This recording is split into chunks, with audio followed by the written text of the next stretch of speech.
This webcam came out in 2012, over a decade ago, and people are still recommending it in 2025. Is that nostalgia talking, or is the Logitech C920 actually still worth it? Let's find out. Now, I originally got the C920 in 2018 as a kind of just-in-case backup. I got it for £25 on the Amazon Prime Day sale, and I wasn't actively using it for any streams or calls. It just felt like a smart investment. Solid camera, good price. And honestly, it kind of was. The C920 is a 1080p webcam that records at 30 FPS. It has built-in stereo mics, autofocus, and light correction, all built into a small plastic shell that clips really nicely onto your monitor. It's plug and play, and to this day, it just works. For something that's been around for over a decade, it's surprisingly well built. It's light but solid, clips onto basically any monitor, and doesn't feel flimsy, which is very important in the webcam industry. Mine hasn't worn down too much either.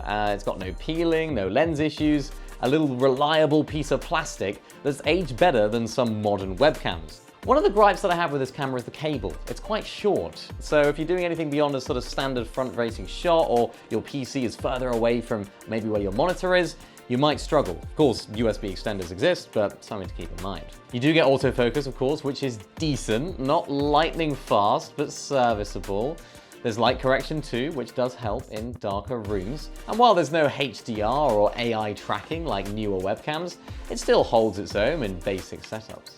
Now, the mount is probably one of my favorite features. It's genuinely versatile. I've mounted it on monitors, I've mounted it on tripods, and even managed to balance it on a boom arm before. Logitech really nailed the physical design here. In terms of raw performance, it's fine. 1080p at 30 FPS does get the job done for basic streaming or video calls, or even for a secondary shot on your OBS, but it's really not going to be blowing any minds in 2025, especially next to my Sony a5100 with a cam link. But for a webcam that's still in the £50 mark, it does perform better than it has any right to. Audio-wise, the built-in mics are passable, good enough for calls, but don't even think about using it as your main mic for a stream, which I'd hope you wouldn't do anyway. This is a test of the C920 Pro stereo microphone. The camera is mounted on top of my main monitor. It is about 50 centimeters away, and I'm talking at a regular volume. If anything, the mistake was actually assuming I'd never really use it. I tucked it away for a few years, but it has actually genuinely helped in moments where I needed an extra shot on stream without fuss. The plug and play aspect of it just means that I can just rely on it. I know it's going to work whenever I plug it in. Now in 2025, it is starting to show its age. No 60 FPS, no 4K, no fancy AI-driven focus, and no HDR filters. The mic is also subpar by today's standards, and if you want great color accuracy or crisp low-light performance, you'll probably want something newer. Now, if you want the best webcam on the market, this isn't it.